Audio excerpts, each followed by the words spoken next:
بنایا وہ پروردگار کہ جو پوری کائنات کو خلق کرنے والا ہے، وہ پروردگار حدیث قدسی میں ارشاد فرماتا ہے بسم اللہ الرحمن الرحیم کنتو کنزا مخفیا کنتو کنزا مخفیا، میں تو ایک چھپا ہوا خزانہ تھا، میں تو ایک پوشیدہ خزانہ تھا، جب میں نے چاہا کہ میں پہچانا جاؤں۔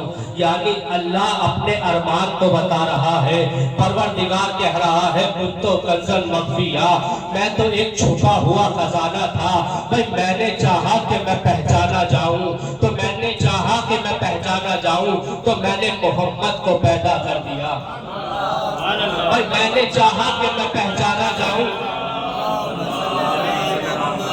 پروردگار حدیث قدسی میں کہہ رہا ہے کہ میں نے چاہا کہ میں پہچانا جاؤں، میں ایک چھپا ہوا خزانہ تھا، جب میں نے چاہا کہ میں پہچانا جاؤں تو میں نے نور محمد کو خلق کر دیا، یعنی طٰہٰ کو خلق کر دیا، یعنی یاسین کو خلق کر دیا، یعنی مزمل کو خلق کر دیا، یعنی مدثر کو خلق کر دیا۔ پروردگار بتانا کیا چاہتا ہے؟ ایک مرتبہ آواز قدرت آئی، یاد رکھو بغیر محمد کے جب میں نہیں پہچانا گیا تو تمہاری اوقات کیا ہے؟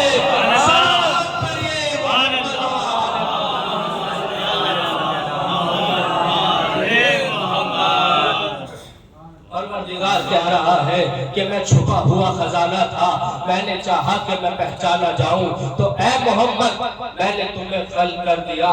پھر ہمارے نبی محمد مصطفیٰ صلی اللہ علیہ وآلہ وسلم نے ایک حدیث ارشاد فرمائی کہ جس میں فرماتے ہیں اول ما خلق اللہ من نوری، اللہ نے سب سے پہلے میرے نور کو خلق کیا۔ میں نے پروردگار کی بارگاہ میں دست ادب کو جوڑا، پروردگار یہ بتا جب تو نے نور محمد کو خلق کیا تو پھر کیا تھا؟ جب نور محمد کو خلق کیا تو کیا تھا؟ کیا زمین تھی؟ آواز آئی نہیں۔ کیا آسمان تھا؟ آواز آئی نہیں۔ کیا زمین تھی؟ آواز آئی نہیں۔ آواز آئی زمین نہیں تھی، آسمان نہیں تھا، ہوائیں نہیں تھی، فضائیں نہیں تھی، دریائے نہیں تھی، سیارے نہیں تھے، دریاؤں میں روانگی نہیں تھی، پہاڑوں میں اونچائیاں نہیں تھی، زمین میں پستی نہیں تھی، دریاؤں میں روانگی نہیں تھی۔ میں نے کہا پروردگار پھر کیا تھا؟ آواز آئی کچھ بھی نہیں تھا۔ میں نے کہا جب لفظ کچھ بھی نہیں تھا تو کیا تھا؟ آواز آئی ایک بننے والا تھا، ایک بنانے والا تھا۔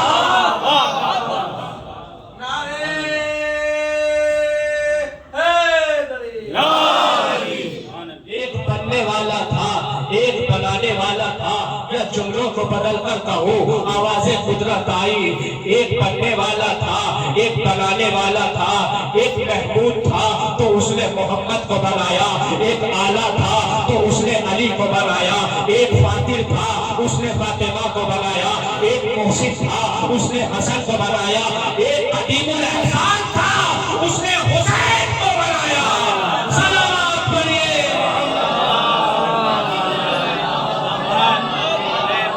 ایک بنانے والا تھا۔ اللہ کے نبی نے یہ حدیث ارشاد فرمائی اول ما خلق اللہ من نوری، اللہ نے اسی ذیل میں قرآن میں ایک آیت میں کہا کہ میں نے سب سے پہلے نور محمد کو خلق کیا۔ اسی کے ذیل میں رسول نے ایک حدیث میں کہا اول ما خلق اللہ من نوری، اللہ نے سب سے پہلے میرے نور کو خلق کیا۔ اور پھر اسی حدیث سے روایت کو جوڑا اور کہا کہ جب میرے نور کو خلق کر چکا پروردگار تو مجھ سے کہا اے محمد سجدے میں جاؤ، اے محمد سجدے میں چلے جاؤ۔ نبی کہتے ہیں کہ میں سجدے میں گیا اور میں نے عالم ارواح کے 70 سجدے انجام دیے۔ عالم ارواح میں اور عالم دنیا میں بہت فرق ہے بھائی۔ عالم دنیا کے 1000 سجدے مل کر عالم ارواح کا ایک سجدہ بنتا ہے، یعنی عالم دنیا کے 70,000 سجدے رسول نے انجام دیے اور ہر جملے میں یہی کہہ رہے تھے سبحان ربی العالی و بحمدہ، سبحان ربی العالی و بحمدہ۔ تو یہی فقرے دہرا رہے تھے 70 مرتبہ رسول نے یہ فقرے دہرائے۔ سلمان پڑھیے محمد والے رسول نے یہ فکرے دہرائی تو روایت کہتی ہے کہ آواز قدرت آئی، اے محمد اب بس بہت ہوا، اپنے سر کو سجدے سے اٹھاؤ۔ روایت کہتی ہے کہ رسول فرماتے ہیں جیسے ہی میں نے اپنے سر کو، اپنی پیشانی کو سجدہ خالق سے اٹھایا تو میری پیشانی پر کچھ پسینے کے قطرات موجود تھے۔ میں پریشان ہو گیا، میں گھبرا گیا، میں نے دست ادب جوڑی اور جوڑنے کے بعد عرض کی اے پروردگار یہ میرا پسینہ ہے، ضائع ہو جائے گا، برباد ہو جائے گا، ضائع ہو جائے گا، برباد ہو جائے گا۔ آواز قدرت آئی، اے محمد پریشان نہ ہوگا، تمہارا پسینہ نہ ضائع ہوگا نہ برباد ہوگا۔ میں نے پوچھا پروردگار پھر میرے پسینے کا تو کیا کرے گا؟ آواز آئی محمد پریشان نہ ہونا، تیرے پسینے سے انبیاء کی فہرست تیار ہوگی۔ اس کا مطلب یہ ہے آدم محمد کا پسینہ، نوح محمد کا پسینہ، ابراہیم محمد کا پسینہ، اسماعیل محمد کا پسینہ، یونس محمد کا پسینہ، یوسف محمد کا پسینہ، یعقوب محمد کا پسینہ۔ 1,999 نبی، 1,23,999 نبی محمد کا پسینہ ہے۔ اب کسی میں جرت ہے کہ جو محمد کے پسینے کو رضی اللہ کہے؟ کسی میں ہمت ہے جو محمد کے پسینے کو رضی اللہ کہے؟ کسی میں ہمت ہے جو کہے آدم رضی اللہ؟ کسی میں ہمت ہے جو کہے نوح رضی اللہ؟ کسی میں ہمت ہے جو کہے ابراہیم رضی اللہ؟ کسی میں ہمت ہے جو کہے موسیٰ رضی اللہ؟ کسی میں ہمت ہے کہ جو کہے عیسیٰ رضی اللہ؟ بھائی محمد کا پسینہ ہے لیکن اہمیت اتنی ہے، رتبہ اتنا ہے، مقام اتنا ہے کہ محمد کا پسینہ ہے، علیہ السلام ہے۔ کسی میں ہمت نہیں ہے، عالم عدم سے لے کر عالم قیامت تک کسی میں ہمت نہیں ہے کہ جو کہے کہ محمد کا پسینہ رضی اللہ ہے۔ بھائی سب نے کہا آدم علیہ السلام، نوح علیہ السلام، ابراہیم علیہ السلام، موسیٰ علیہ السلام، عیسیٰ علیہ السلام، عقل کے ناخون لو جب محمد کا پسینہ رضی اللہ نہیں ہوتا جو پورے محمد ہے، جو عالم عدم سے لے کر عالم قیامت تک کہے کہ آدم رضی اللہ، محمد کا پسینہ رضی اللہ۔ بھائی کسی میں ہمت نہیں ہوئی ہے اور نہ ہوگی جو کہے گا آدم علیہ السلام، نوح علیہ السلام۔ تو جب محمد کا پسینہ علیہ السلام ہو سکتا ہے تو جس کے لیے محمد کہے لحمہ لحمی و دمہ دمی، یولمنی ما یولمہم و یحسننی ما یحسنہم، انا حرب لمن حاربہم و سیف لمن سالمہم و عبد لمن آدہم و محب لمن احبہم، انہم منی وعدا منہم۔ یا علی تیرا خون میرا خون، یا علی تیری ہڈی میری ہڈی، یا علی تیرا گوشت میرا گوشت، یا علی تیرا دشمن میرا دشمن، یا علی جو تجھ سے محبت کرتا ہے وہ مجھ سے محبت کرتا ہے۔ یہی وجہ ہے کہ رسول نے کہا تھا اگر منافق اور مومن کی پہچان کرنی ہے تو نعرہ حیدری لگا دینا، اگر چہرہ کھل جائے تو مومن ہے، چہرہ بھی نہ ہو تو منافق ہے۔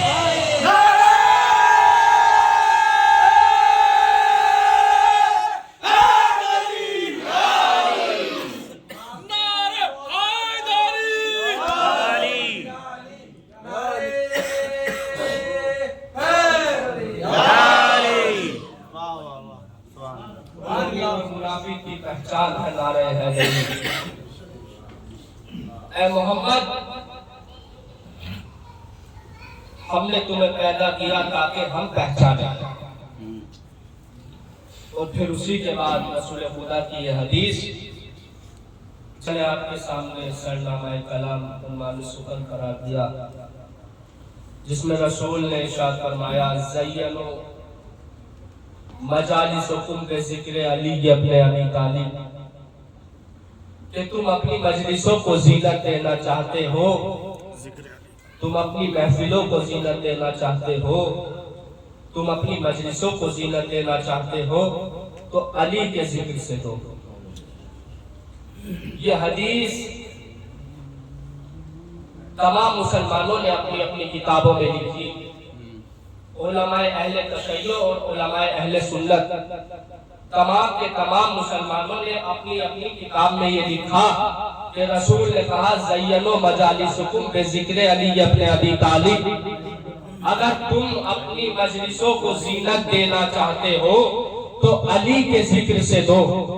میں نے دست ادب کو جوڑا، عالم ارواح میں دست ادب کو جوڑا، اور جوڑنے کے بعد عرض کی یا رسول خدا آپ نے یہ کیوں کہا کہ زینوا مجالسکم بذکر علی ابن ابی طالب، اگر تم اپنی مجلسوں کو زینت دینا چاہتے ہو تو ابو طالب کے بیٹے علی کے ذکر سے دو۔ آپ کہہ سکتے تھے کہ زینوا مجالسکم بذکر آدم، اگر تمہیں اپنی مجلسوں کو زینت دینی ہے تو آدم کے ذکر سے دو۔ کہہ سکتے تھے کہ زینوا مجالسکم بذکر نوح، اگر آپ کو اپنی مجلس کو زینت دینی ہے تو آپ نوح کے ذکر سے دو۔ کہہ سکتے تھے زینوا مجالسکم بذکر ابراہیم، یا حد ہے کہہ سکتے تھے زینوا مجالسکم بذکر محمد، اگر تمہیں اپنی مجلسوں کو زینت دینی ہے تو محمد کے ذکر سے دو۔ آواز رسالت آئے گی، نادان یہی تو بتانا چاہتا ہوں کہ میں تمہاری زبان کی لغت سے مجھے معلوم ہے کہ تمہاری زبان کہاں تک چل سکتی ہے۔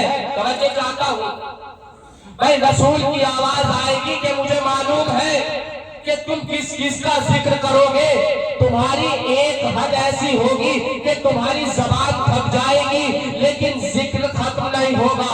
توجہ چاہتا ہوں، ذکر ختم نہیں ہوگا تو اللہ کے رسول نے علی کے ذکر سے ہی کیوں زینت قرار دی؟ توجہ چاہتا ہوں، اس کی وجہ یہ ہے کہ اللہ کے رسول نے کہا کہ اگر اپنی مجلسوں کو زینت دینا چاہتے ہو تو علی کے ذکر سے دو۔ یہ کیوں نہیں کہا کہ اگر مجلسوں کو زینت دینا چاہتے ہو تو آدم کے ذکر سے دو، نوح کے ذکر سے دو، ابراہیم کے ذکر سے دو، موسیٰ کے ذکر سے دو، عیسیٰ کے ذکر سے دو، یونس کے ذکر سے دو، یوسف کے ذکر سے دو۔ آواز رسالت مہا بھائی کہ مجھے معلوم ہے کہ تمہاری زبان تھک جائے گی لیکن ذکر ختم نہیں ہوگا، لہذا ایک ایسا نقطہ بتا رہا ہوں کہ جس کا ذکر کرتے چلے جاؤ گے زبان میں طاقت آتی چلی جائے گی۔ زبان میں طاقت آتی چلی جائے گی اور تمام انبیاء کا ذکر ہوتا چلا جائے گا۔ بھئی آدم کا ذکر اس لیے نہیں کہا کہ آدم کا ذکر کرو گے تو فقط آدم کا ذکر ہوگا، نوح کا ذکر اس لیے نہیں کہا کہ نوح کا ذکر کرو گے تو فقط نوح کا ذکر ہوگا، ابراہیم کا ذکر اس لیے نہیں کہا کہ اگر ابراہیم کا ذکر کرو گے تو فقط ابراہیم کا ذکر ہوگا۔ 1,23,999 نبی کا ذکر اس لیے نہیں کہا، 1,24,000 انبیاء کا ذکر اس لیے زینت قرار نہیں دیا کہ اگر تم 1,24,000 انبیاء کا ذکر کرو گے تو فقط 1,24,000 انبیاء کا ذکر ہوگا ایک ایک کر کے۔ اس لیے رسول نے کہا کہ علی کے ذکر سے زینت قرار دو، اس لیے کہ علی کا ذکر ہوتا چلا جائے گا، انبیاء کا ذکر ہوگا، علی کا ذکر ہوگا تو آدم کا ذکر ہوگا، علی کا ذکر ہوگا تو نوح کا ذکر ہوگا۔ اس لیے کہ وارث انبیاء کے پیروکار کو علی ابن ابی طالب کہتے ہیں۔ صلوات پر اگر علی کا ذکر کرو گے تو تمام انبیاء کا ذکر ہوگا۔ ذکر علی یہ عبادت، علی کا ذکر عبادت ہے، اور یہ ہم نہیں کہتے، بڑی ذمہ داری کے ساتھ عرض کر رہا ہوں۔ کتاب اہل سنت امام بخاری نے لکھا اپنی صحیح بخاری میں، یہ واقعہ نقل ہے کہ ذکر علی یہ عبادت، علی کا ذکر عبادت ہے۔ ایک روز حالت بیماری پہ رسالت مآب جناب عائشہ کے گھر تشریف فرما تھے۔ بڑی ذمہ داری کے ساتھ میں صحیح بخاری کی یہ روایت جو امام بخاری نے کتاب اہل سنت میں نقل کیا ہے، جناب عائشہ کے گھر رسالت مآب بستر بیماری پر تشریف فرما تھے۔ روایت کہتی ہے کہ جناب عائشہ کے بابا حضرت ابو بکر بھی اسی حال میں تشریف لے کر آ گئے۔ جب تشریف لائے تو جناب عائشہ نے کہا کہ بابا جان بیٹھیے، کیونکہ باپ کا احترام واجب ہے، یعنی کچھ چیزیں ہمیں سیکھ لینی چاہیے کہ باپ کا احترام واجب ہے۔ توجہ چاہتا ہوں، کہا کہ آپ بیٹھ جائیے۔ روایت کہتی ہے کہ جناب ابو بکر رسالت مآب کے حال چال پوچھ رہے تھے، اتنے میں علی آ گئے۔ جیسے مولا کائنات تشریف لائے تو حضرت ابو بکر حالات تو رسول نے پوچھ رہے تھے، لیکن اپنی نظروں کو علی کے چہرے کی جانب کر رکھا تھا۔ جب جناب عائشہ نے کافی دیر ہو گئی یہ منظر دیکھا تو دیکھنے کے بعد جب کافی دیر ہو گئی تو دستے ادھر جوڑ کر کہا، بابا جان عیادت تو رسول کے لیے آئے ہیں، بھئی رسول کی عیادت کے لیے آئے ہیں، لیکن علی کے چہرے کی جانب کیوں دیکھ رہے ہیں؟ ارے آپ مجھے ایسے کیوں دیکھ رہے ہیں؟ بھئی عیادت کے لیے تو رسول کے لیے آئے ہیں، رسول کی عیادت کے لیے آئے ہیں، لیکن علی کے چہرے کی جانب کیوں دیکھ رہے ہیں؟ تو حضرت ابو بکر نے عجیب فکرہ کہا کہ عائشہ کیا تمہیں معلوم نہیں ہے کہ رسول نے حدیث میں ارشاد فرمایا تھا النظر وجہ علی العبادہ، علی کے چہرے کی جانب دیکھنا عبادت ہے، لہذا میں عبادت میں مشغول ہوں، میں عبادت کر رہا ہوں۔ جیسے ہی یہ حدیث سنی تو اب حضرت عائشہ سے بھی نہیں رہا گیا، فوراً کہا بابا جان جب آپ نے ایک حدیث ارشاد فرما دی تو میں بھی ایک حدیث سناتی ہوں۔ رسول نے کہا تھا کہ ذکر علی عبادہ، بھئی علی کا ذکر بھی عبادت ہے، لہذا چہرہ دیکھنا بھی عبادت، ذکر کرنا بھی عبادت، بھئی دونوں مفہوم ہو گئے نا، چہرہ دیکھنا بھی عبادت ہے، ذکر کرنا عبادت ہے۔ اب رسالت مآب پہ بھی نہ رہا گیا، حالت بیماری میں بستر بیماری سے اٹھے اور اٹھنے کے بعد کہا اے عائشہ اور ابو بکر سن لو اور سمجھ لو کہ جب تم نے کہا کہ علی کے چہرے کی جانب دیکھنا عبادت، علی کا ذکر کرنا عبادت، تو میں بھی ایک حدیث ارشاد فرما دیتا ہوں، حب علی عبادہ، علی کی محبت اپنے دل میں رکھنا بھی عبادت ہے۔ جس دل میں علی کی محبت رہی نہ چہرہ دیکھنا عبادت ہے نہ ذکر کرنا عبادت ہے۔ دل میں علی کی ولایت نہیں ہوگی تو نہ چہرہ دیکھنا عبادت ہے نہ ذکر کرنا عبادت ہے۔ لیجیے اپنی گفتگو کو میں نے تمام کیا۔ ایام مولا کائنات ایام علی چل رہے ہیں، یقیناً بابرکت مہینہ ہے، رحمتوں والا مہینہ ہے، لیکن غموں کے دن ہے۔ علی کی شہادت عالم دنیا کو جھنجھوڑ دیتی ہے۔ واقعہ تو دیکھیں 1400 سال پہلے ہوا تھا، لیکن تاریخ اسلام گواہ ہے کہ 1400 سال سے اب تک اور اب سے لے کر قیامت تک اسی انداز سے ذکر علی ہوگا۔ یقیناً یہ ایام اور رونے کے لیے صرف اتنا کافی ہے کہ کوفے کے یتیم بچے کہہ رہے تھے کہ آج ہم دوبارہ یتیم ہو گئے، آج ہم بھی مولا کو گواہ بنا کر کہتے ہیں کہ اے مولا اس بابرکت مہینے میں 2 شہادتیں ہوئی اور ہم عرض کر رہے ہیں ہمارا پرسہ قبول کیجئے۔ ارے ہم بھی کہہ رہے ہیں اے مولا آج ہم بھی یتیم ہو گئے۔ اجرکم اللہ، خدا کسی غم میں نہ رلائے سوائے غم علی ابن ابی طالب۔ روایت کہتی ہے کہ جب امام علی 18 رمضان قریب آئی، دسترخوان پہ نعمتیں سجنے لگی، چھوٹی بیٹی جناب کلثوم کے یہاں امام موجود تھے اور روزہ افطار کرنے کے لیے موجود تھے۔ روایت کہتی ہے کہ جناب کلثوم نے دسترخوان پہ نعمتوں کو سجایا اور مولا کائنات کو بلایا۔ روایت کہتی ہے جیسے ہی علی نے دسترخوان پہ نعمتوں کو دیکھا، دیکھنے کے بعد آنکھوں سے اشک جاری ہوئے اور آواز دی ہے کلثوم، اے میری لاڈلی بیٹی کلثوم، کیا تم نے دیکھا ہے کہ کبھی تمہارے بابا نے اتنی ساری نعمتوں سے روزہ افطار کیا ہو؟ ارے علی کو گوارا نہیں ہے کہ علی دودھ سے روزہ افطار